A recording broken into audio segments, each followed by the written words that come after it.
You ever wonder how Wall Street analysts can look at the very same company, the same assets, and come up with valuations that are just wildly different? Well, a lot of the time, it all boils down to a single number, kind of hidden away in a spreadsheet that can make or break everything. Today, we're going to pull back the curtain on that one number. So let's get right into it. How on earth is it possible that just tweaking one little input, let's say from 5% to 8%, can cause such a massive swing in a company's value? I mean, it seems almost random, right? But it's actually one of the most important stress tests in all of finance.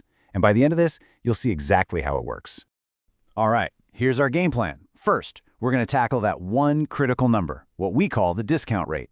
Then we'll meet our case studies for today, 4 different silver mining companies.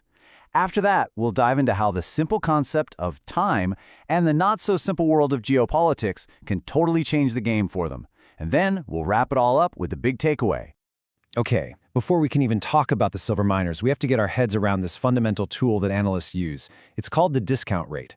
Think of it as the absolute engine room of financial valuation. And it all starts with one really simple idea. And that big idea? It's called present value. All it means is that money you have in your hand right now is worth more than the exact same amount of money you're promised down the road. Why? Well, 2 big reasons. You could invest the money you have today and make more with it. Plus, things like risk and inflation can eat away at the value of that future cash. Let's make this super obvious. If I offered you $100 today or $100 10 years from now, which one are you going to take? You're taking it today, right? Of course you are. You could put it to work right away. That $100 in 10 years, it's got a whole decade of missed opportunities and inflation working against it. That difference in value, that is what we're trying to figure out. And the tool we use to do that math is the discount rate.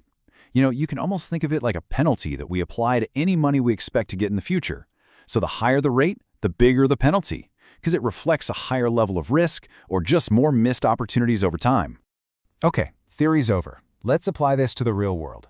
We're going to look at 4 silver companies: First Majestic, Hecla Mining, VZLA Silver, and AbraSilver. Now, 2 of these are already producing silver. 2 are still developing their mines, but they all have one thing in common.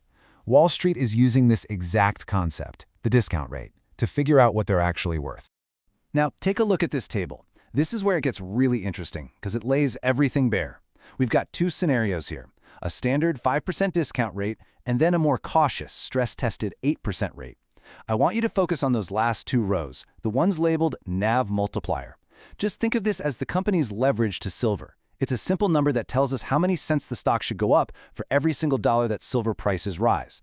Now, look what happens. For every single one of these companies, that multiplier drops when we move from 5% to 8%. The real question is, why do some of them drop so much more than the others? Well, the answer comes down to something we'll call the penalty of time. Remember what we said. The discount rate penalizes future cash. So it just makes sense that the further out your profits are, the more they get hammered by a higher rate. And this chart just puts it in stark relief. I mean, look at Hecla and AbraSilver. Their leverage to silver just plummets, down 17% and 16%.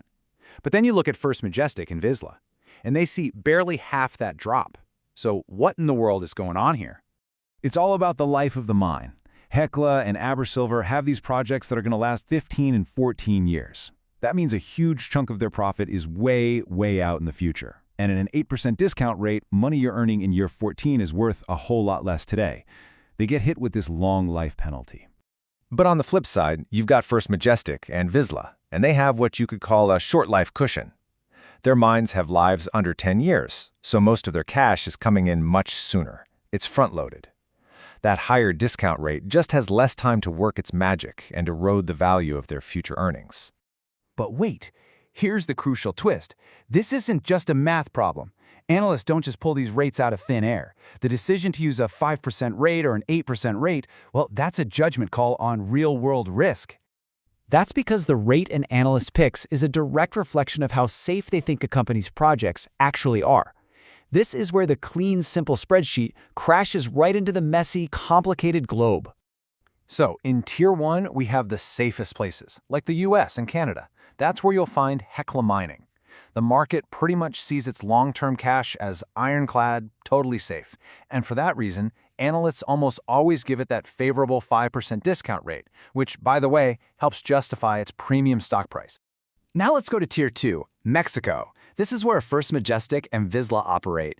And, historically, these guys often got that 5% rate. But lately, with all the political and regulatory uncertainty down there, a lot of analysts are starting to model them at 8%, just to account for that extra layer of risk. And then you have the most interesting story of all, Argentina. For years, it was a high-risk zone, automatically getting an 8% discount rate or even higher. But now, with a new pro-mining government in place, analysts are scrambling to revise that risk downward. People are starting to model AbraSilver with the same Tier 1 rate as Hecla at 5%, which signals a potentially massive re-rating for the company. So what's the bottom line here? The discount rate, that one little number, isn't just a number at all. It's a narrative.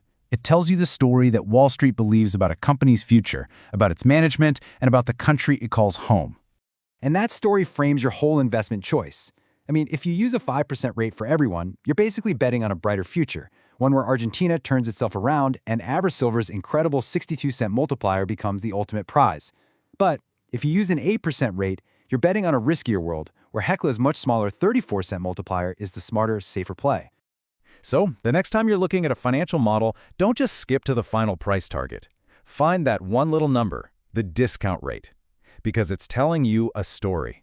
The only question is, do you believe it?